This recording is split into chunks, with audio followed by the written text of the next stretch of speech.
what I had to do to make a good quality whiskey. So I followed his instructions very closely. I tinned the inside of my coils and I went into business.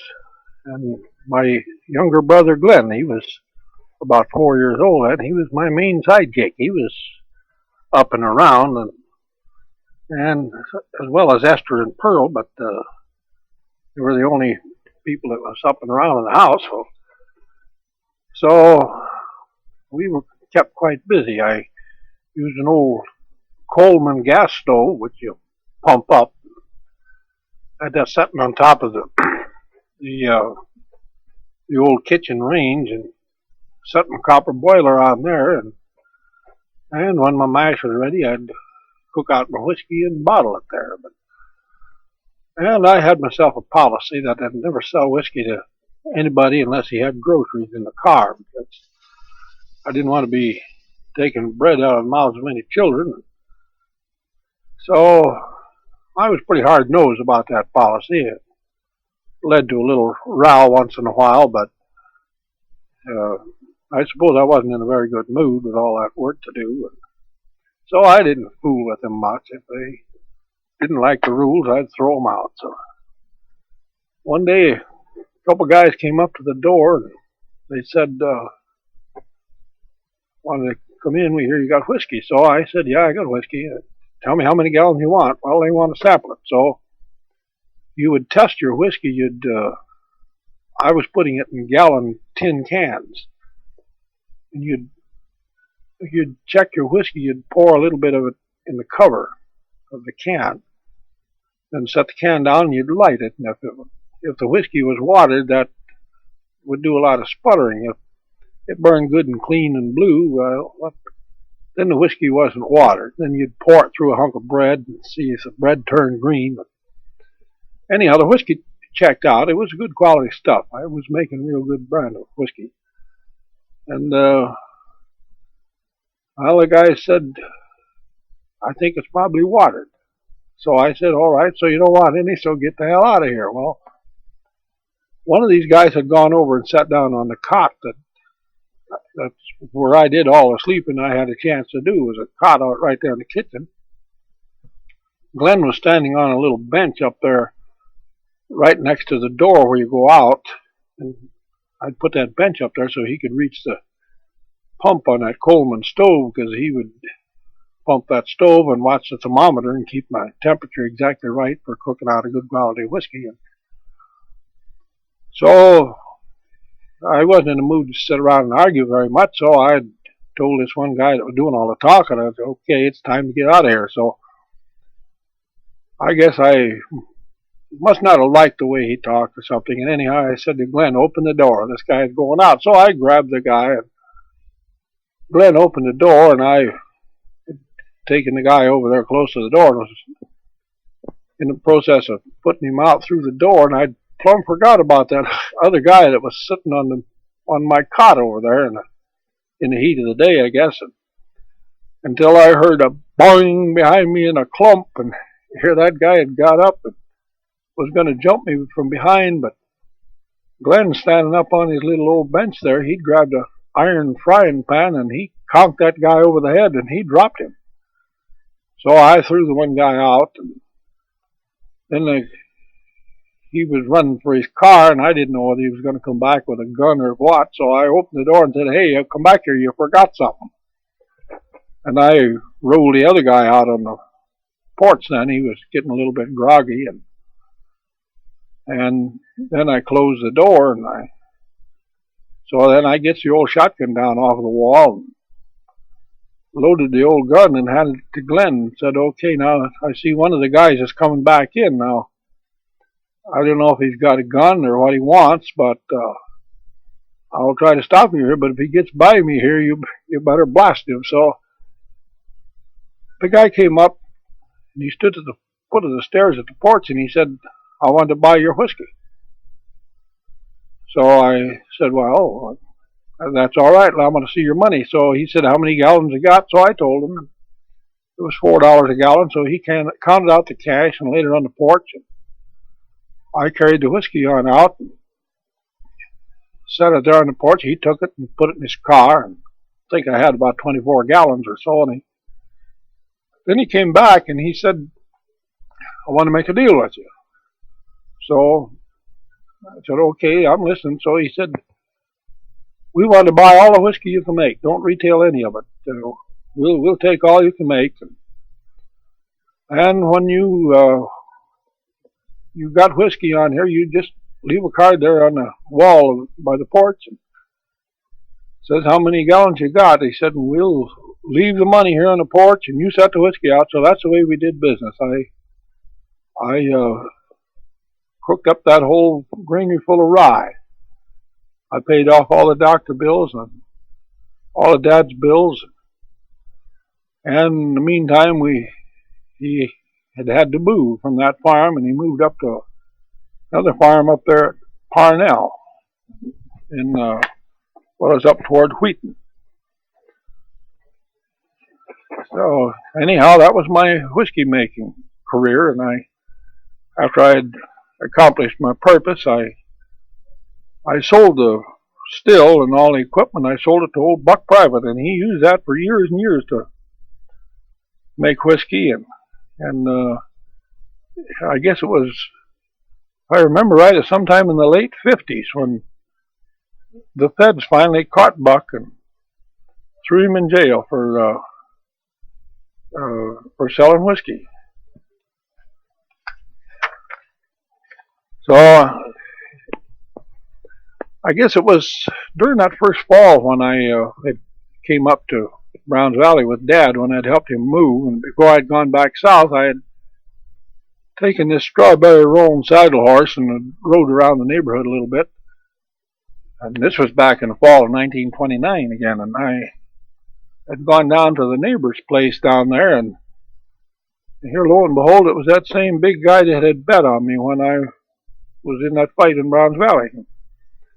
So he came out, and we were visiting, and he was looking at the horse and asked me if I was a pretty good rider, and I let him know that I was, that I probably was the best.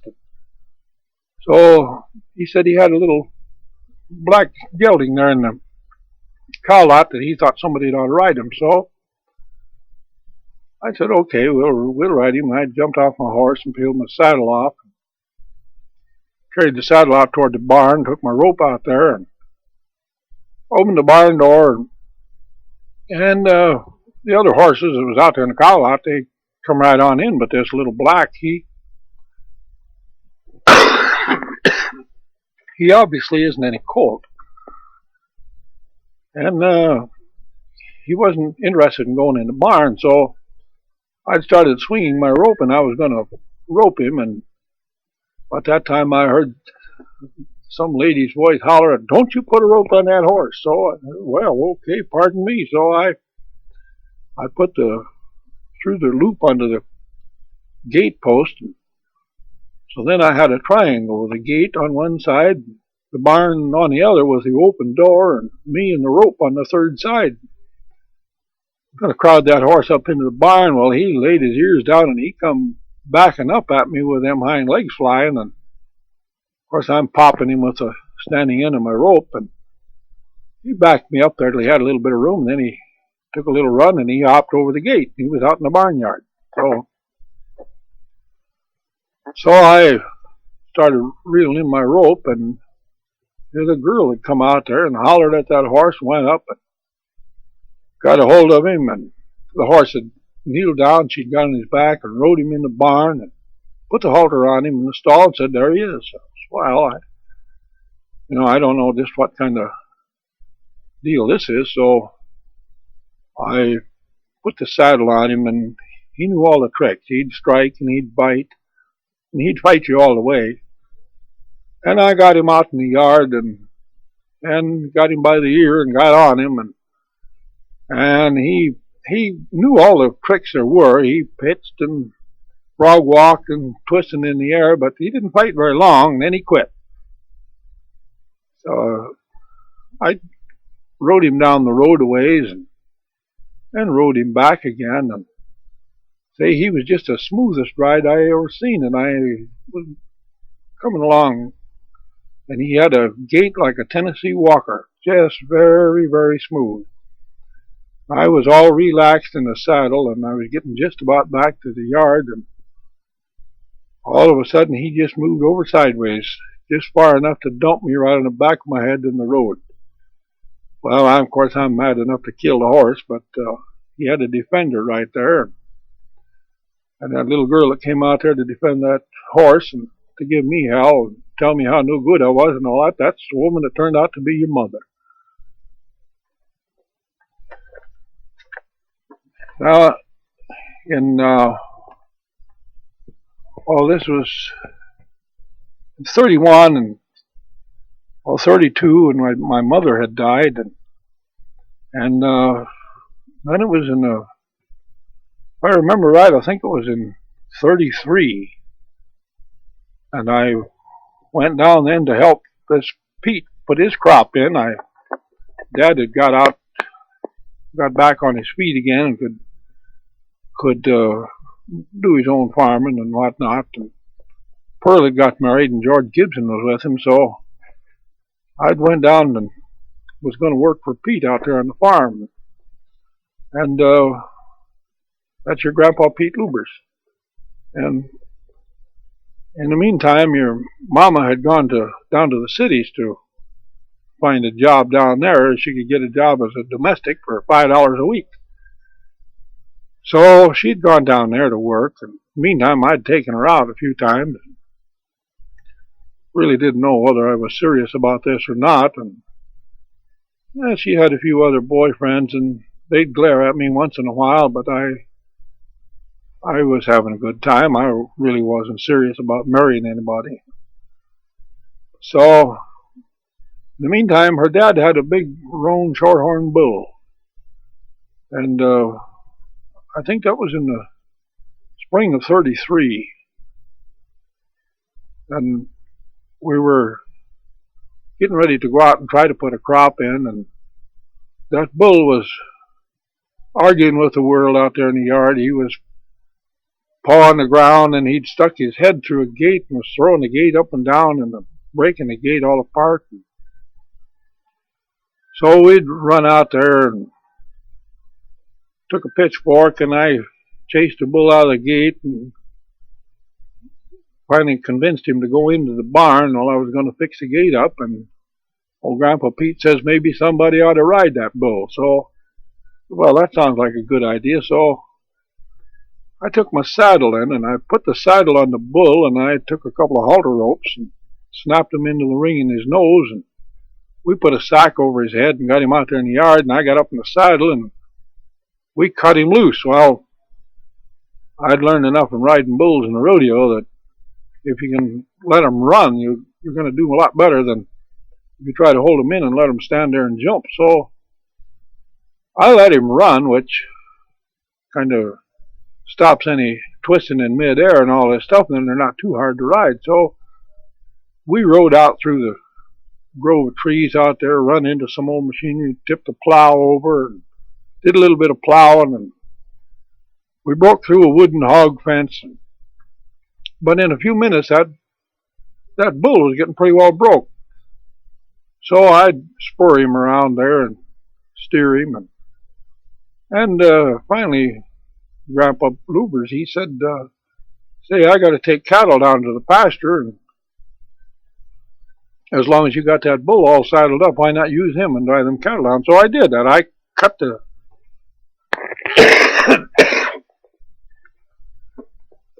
cut about 8 or 9 head of young stock out of the herd there in the cow lot, get them out on the road, and I drove that herd of cows. So it was about 5 miles, I suppose, from Grandpa Pete's place down to what they call the Big Medbury pasture down at the north end of Big Stone Lake.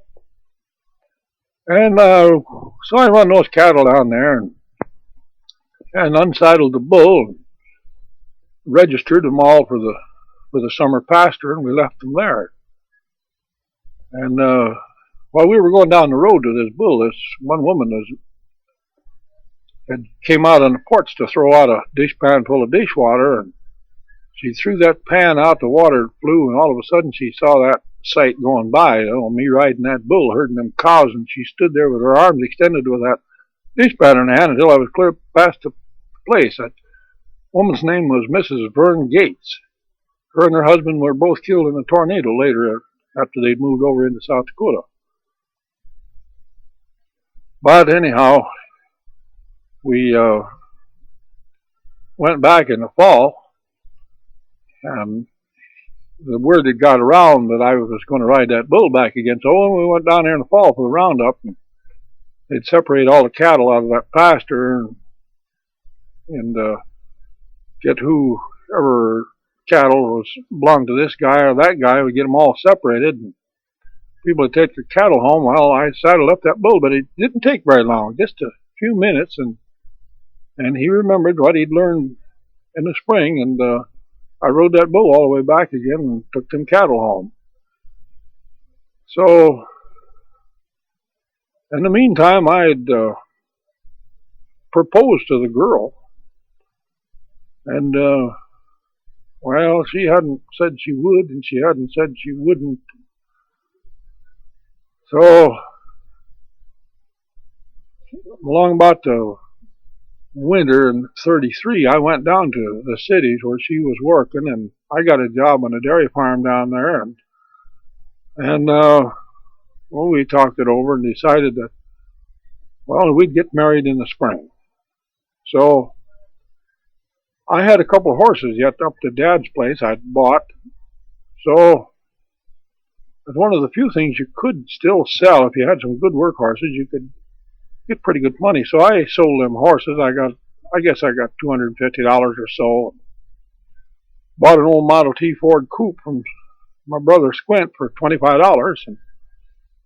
And Mother and I got married in April.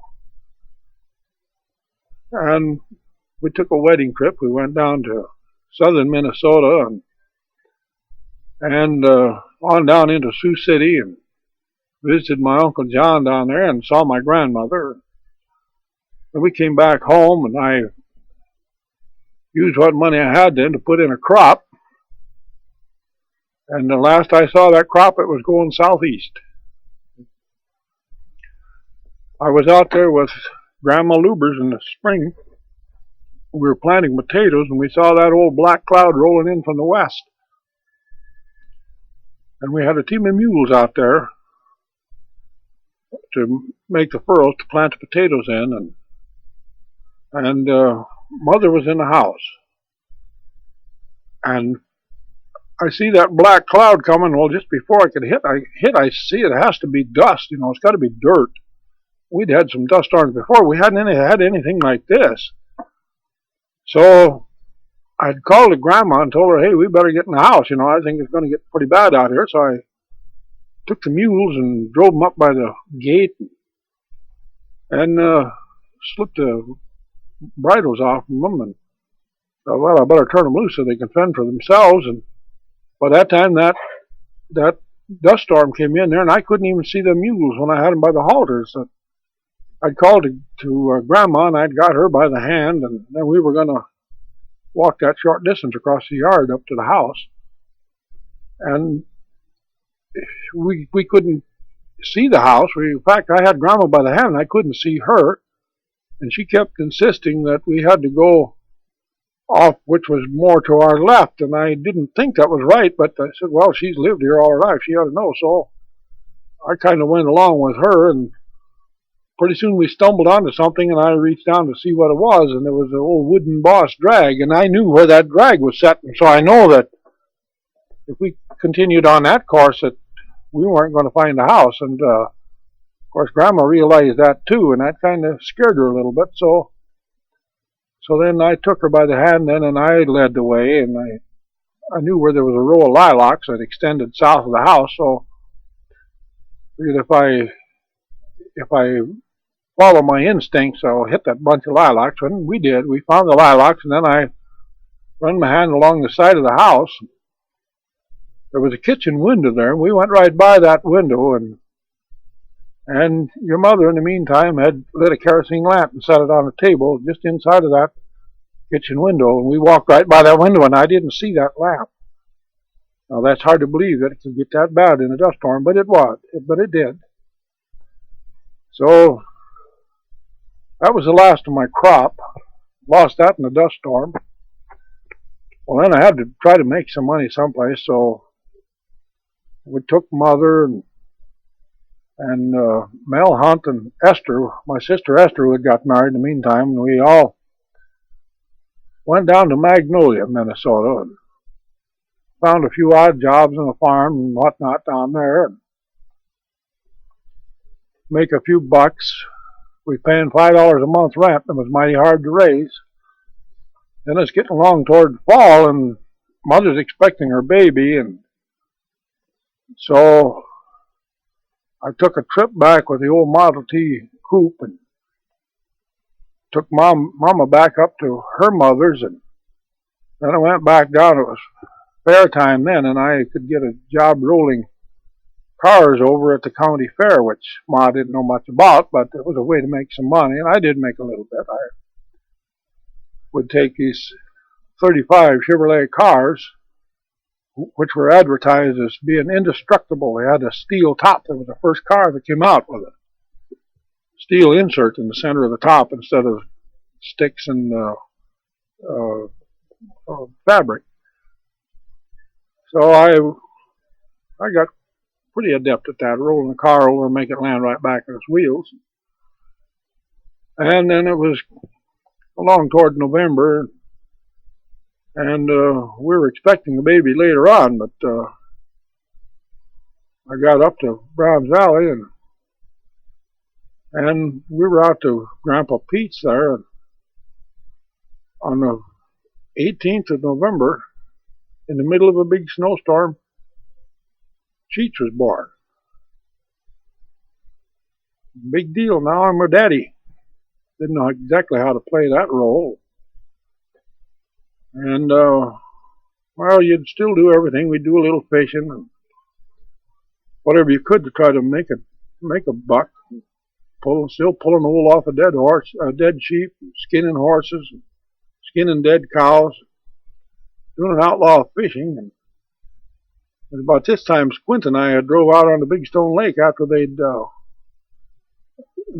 finished putting up ice, and they had a regular highway right out there where they'd been driving with trucks hauling these big cakes of ice to pack into the ice house. And we were coming back on that road there one afternoon. It was very, very cold, and all of a sudden, boom, that old Model T Ford just dropped right through the ice. And we were in about 35 feet of water, and it was awfully cold. Well, we did manage to get up onto the ice, which is not easy to get back on top of that ice with all them winter clothes on, wet clothes. But we did get up there, got out on the ice, run up to Hornstein's place, finally got dried out and everything, and then I had to take some running poles and the ropes that they use on the fishing projects, and chop my car out of the ice and get that rope hooked onto it and pull it out. And I guess it was no loss that I had to, but it was the only one I had, so I guess I had to do it. While we shoveled gravel and hauled coal and shoot a deer or get whatever money I could, do a little trapping. And it was during this time to heat our place. Now we were renting a little, but this time we was living in Browns Valley. We had a little apartment rented upstairs over one of the Howe's place, Bert Howe. And we had 2 rooms up there. And Cheech was not able to talk yet, but she was toddling around, and she was quite the little housekeeper. Of course, in 2 rooms like that, you have to keep everything put away. She ain't got any room to move. So I would play a little game with Cheech when I'd come home. I'd take off my overshoes, one over here and one over there, and she'd come running along behind me, chattering all the time and bawling me out royally because I wasn't supposed to do that, and she'd gather up my clothes and put them all away. So it was quite a little game we played. And times was tough, but it was rewarding. I have a little baby and a wife at home, and I was one day I was out there to the end of Big Stone, or to the end of Traverse Lake. Oh, it was bitterly cold, and I pulled a toboggan out there and an axe and was cutting some of the wood that would be down out there at the end of the lake where years before it had been water, but then trees had grown up there and the drought and everything, and then some of those trees had died, so there was dry wood there. It wasn't the best, but it was more than I had, so I was out there to cut some of that wood, and I saw there was an awful lot of snow that winter, and I see an upside down icicle, which means there's a frost sickle, which means there's a deer park under there. So the wind was blowing and it was cold, but I maneuvered up there to look into that blowhole to see, and I could see the deer standing in there. Well, I thought about having a go at him with the axe, but then I should use a gun, so I went all the way back to Browns Valley to the home, which is about 3 miles. That bitter cold, and left my toboggan out there and came home, and I searched that house from one end to the other trying to find one bullet or a nickel to buy one, and I couldn't find either one, so decided that I'd take my hunting knife. I had a better chance of getting that deer that way, so I went back out there and sized up how the deer was standing, and this snow packs real hard, so I know that I'm going to have to bang real hard to crack through the top of that deer park where the deer is underneath of that hard snow, and they live on the willow brush and stuff that's underneath of that snow. Well, my plan worked out real good, except that I landed too far back on the deer, and it kind of shook me up a little when I crashed through that hard snow on the top. And that deer exploded up out of that hole, really bucking and snorting, and I'm on his back, and I tried to drive that knife into his neck, and I got it into his shoulder instead. Couldn't pull my knife out. The deer bucked me off and kicked loose and run, and well, I not only didn't get a deer, but I lost my knife too, which was somewhat of a problem because things like that weren't easy to come by. It was about that time I decided to make me a big old bow and some arrows so that I would never be caught in that predicament again. And I did that. I got some yew wood from an old friend of mine there in Browns Valley, and he showed me how to laminate wood, and I made a bow and used a braided buckskin bowstring, and the first time I put an arrow in that and pulled it back, I almost cut my arm off. I learned something else about shooting a bow.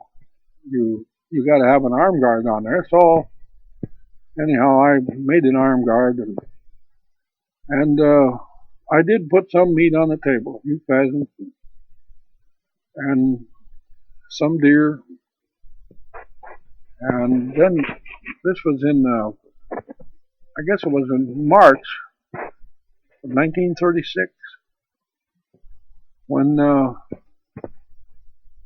little Donna Jean was born. It was a very, very cold winter, and Donna was quite a little child. She was quite a little angel. She was always good, never fuss much about anything. She'd lay there and look at you with all the wisdom of the ages in those eyes, and I always had kind of a feeling about her. So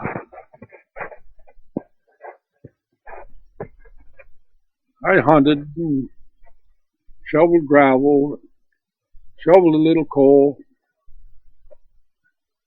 and then in the spring of 1937 I had gone in to get one of these farm loans that government would put out farm loans to try to get some farmers back in business because they'd all gone broke. There just weren't enough farmers. So I had taken out one of them loans and rented a farm and put in wheat, all Marquella wheat. And in 1937, I had a pretty fair-looking crop of wheat. But when you'd go out there to cut that wheat with binder, you'd find out that the canvases would just turn red, and the red dust would fly, and it would burn your eyes, and it was what they call rust. And that rust had just demolished that wheat crop. It wasn't hardly worth harvesting, but I had to do it because of the government loan. But anyhow, that more or less put me out of business as far as farming was concerned. To go broke twice in 4 years, I guess it just doesn't seem to be much future in it. So now I run a little bit of moonshine, hauled bullheads to Florida, and in the fall of that year, in July, our little baby Donna, she was laying in her crib playing with her sister one day, and all of a sudden she started to scream, and we took her over to the hospital, and her bowels had telescoped. So we lost our little baby. That was in July. And then in August of that year, Gail was born. It was almost like the Lord had said, "You take one little girl, but we'll give you another one." So Gail was born, and about that time I got a job in a blacksmith shop, moved back into Browns Valley, and I bought an old Dodge truck and was half a step ahead of the finance company, hauling scrap iron and hauling hay between the time I was working in the blacksmith shop. And in the meantime, I had a old horsehair rope. Now, I'd had that horsehair rope from the days when I was riding in the rodeos. And while I was working in this blacksmith shop for Bob Pikert, he also had gone into the livestock trucking business. So I was driving this truck for him off and on, loading livestock, working in the blacksmith shop, and I was out to George Jensen's farm one day, and I had this horsehair rope on the front of the truck, and I loaded up some cattle out there and made up a load of stock and taking them into the city, and I was back in the blacksmith shop, and George Jensen came in there one day, and he said he wanted his rope. Well, of course, we got in a little discussion about whose rope that was. He said he'd had a horsehair rope like that and somebody had stolen it. Well, I knew this wasn't the rope because I'd had this rope for a good many years, and thought I was a hothead anyhow, so we had a little set to there in the blacksmith shop, and a little blood was running, and they called the cops, and I got laid off in the blacksmith shop anyhow for a while. And wasn't too much money around there anyhow. There was people would come in to get blacksmith work done. They couldn't pay their bills. So then I think it was in spring of '38, and I went and got a job with a that was this had to be in 1939, because Bobby was born in December, and I got this job with the highway department, and first decent job I'd had, and we worked around Browns Valley there, and things looked like they was kind of looking up, and I was playing in a ball game on the 3rd of July, and wouldn't you know, I broke my leg. Compound fracture of the knee. So I'm in a cast clear up to my hip. Again, no money, no job. So I had an old Nash car that I had cut the back end off of and made it into sort of a pickup, and I used that for fishing and whatnot. So after a few days down home, and I got so I could use my crutches, I went uptown and I sold chances on that old Nash car for 2 bits a chance. And I had raffled that off, and meantime Bobby was the baby. And in fact, Mother had brung Bobby in their little go-kart, and Gail and Cheech with her when daughter Brian had got down and told her I was up in the doc's office with a broken leg when they were trying to put it back together. So she was there when they put my leg together, and in the process of doing that, I had broke the ribs of the dentist because he was going to hold me down on one end while they stretched my leg out to put the bones back in place. Anyhow, it was quite an exciting time. And after I'd sold them chances, I had accumulated a few dollars, but I was very scotch with my money. I was hanging on to it. We weren't spending anything unless it was the last resort. So hunting season came along, and I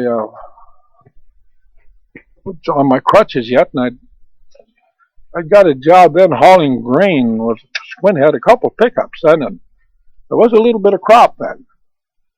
And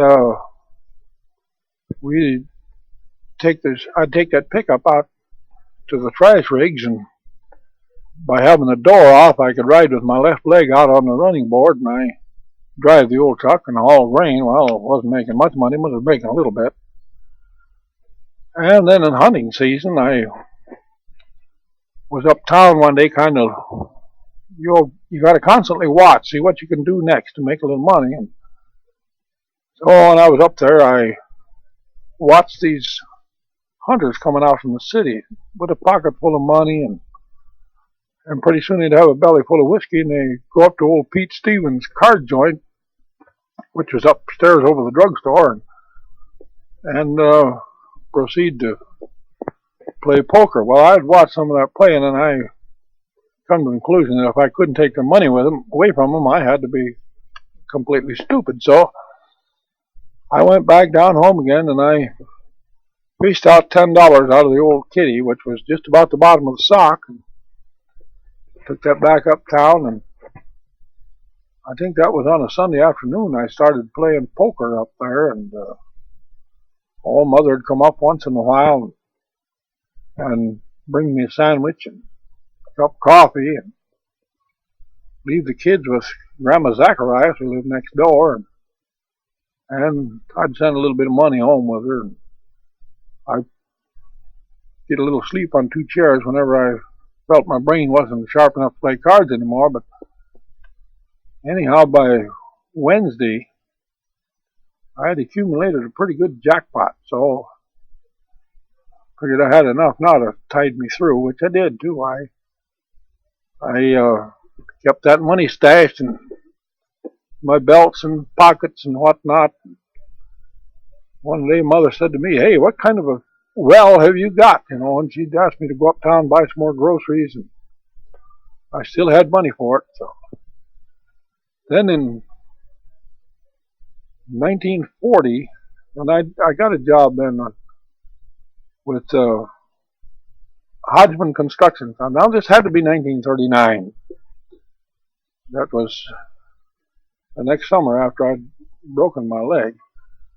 I got a job with a contractor then, Hodgman's Construction Company, and I worked for them, and we finished a job we were doing at Browns Valley. And I talked it over with Mama then, and I decided to go with the contractor down to his next job, and we went around and worked a few jobs. It was damn tough going because you'd have to eat while you're on the road, and then try to have enough money to send home to feed the family. And there wasn't much to go around. It was while I was working for Hodgman's that we were hauling gravel across what was the old spiral bridge down there at Hastings, Minnesota. We were hauling pea gravel from down in there near where the the state hospital, the asylum is. We come up that, which was just an old sand or gravel road at that time, and come up to the highway and up to Highway 61 and across the highway, and we were working on the roads on the north side of the river, or on the opposite side of the river from Hastings. And one day I was crossing that bridge with this. It was on a Saturday. There was a whole lot of traffic, a lot of sightseers out, and I was going across that bridge with a truckload of gravel, and there was a car right in front of me, and it was just about bumper to bumper. I was leaving a little bit of room because I had 8 ton of gravel on, and I didn't have no brakes. It was there was mechanical brakes on them 1935 Ford trucks, and you didn't want to plan on making any sudden stop because you just couldn't do it. So we were meeting cars, and that bridge was very narrow. There was just barely room to meet a car and a truck on that bridge. So I was holding my place in the line, and we were meeting cars coming the other direction, and all of a sudden this car in front of me stopped, and it was a 4-door. The back doors and all the 4 doors then were suicide doors, and all of a sudden all the doors flopped open, and people started jumping out to look because there was a barge tow going down the river, and they had just gone under the bridge. Well, I had the truck down in low gear, but I revved up and jammed her down into the joker hole and shut my motor off to let the clutch out and zigzag her back and forth to try to get it stopped, and I was going to hit that footbridge, which was on the east side of the bridge. I'd swung the truck out to roll my wheels up against that footbridge, which I thought was solid timber, but by the time I realized it wasn't, my truck had rolled right on over the sidewalk and through the rail, and but I was dangling over the side of the bridge. Well, that was late in the fall, and it was kind of chilly, and so I was wearing a leather jacket. There was no heaters in them trucks, and I got out of the cab, and I was standing on the running board, and all I could see under me was water, and the back end of the truck was still up on the bridge, so I was going to be very, very careful and weigh as little as possible and try to kick my overshoes off. And so I did. I kicked off my overshoes, and I thought, well, I better take that leather jacket off too. So I had one arm out of my leather jacket and was in the process of taking the other one out, and some more boards cracked away, and down we went. The truck takes off for the river, and I hadn't had a chance to get back on the bridge, so well, I jumped as far away from the truck as I could. There wasn't much time to really plan any action, but I guess that leather jacket must have kind of saved my life, because I think that worked a whole lot like the tail on an arrow. It was streaking out behind me and keeping me in an upright position, so when I hit that water, I hit it feet first. Well, I don't know how far I went down, but it seemed like an awful long ways, and I come back up again, and I did manage to swim to one of the piers of the bridge, which, well, when I got there, I was too exhausted to climb back on, but they soon came out and got me and with a boat and hauled me in, and I guess I gave those people up there in that car a bigger show than they had planned on. Now, winter of 1940, I got my job back in the winter of 1939. I got my job back in the blacksmith shop, and I worked there in the blacksmith shop through the winter. An interesting thing that happened, and during that winter, I had gone out and I'd shot a deer in a tree there south of Browns Valley, and I had the deer hanging in the tree, and once in a while I'd go out and cut off a piece of meat and bring it home and tell Mother that was calf neck, because I didn't want to tell her that when I had the deer, I didn't want to get thrown in jail. And But one day I'd taken snowshoes and gone out there and was going to get a piece of meat off that deer, and there was snow was quite spotty. There were bare spots, but there was enough snow so you could track somebody. And so I'd made a big loop and went down the river and come back up the river and covered my tracks as much as I could, going back to get a piece of meat off of that deer. And I had my 22 with me, and I climbed up in the tree and was cutting a piece off that deer, and I saw old Bill Slopko was tracking me. He had traps too, so old Bill, he's a pretty good tracker, so I know that it's just a matter of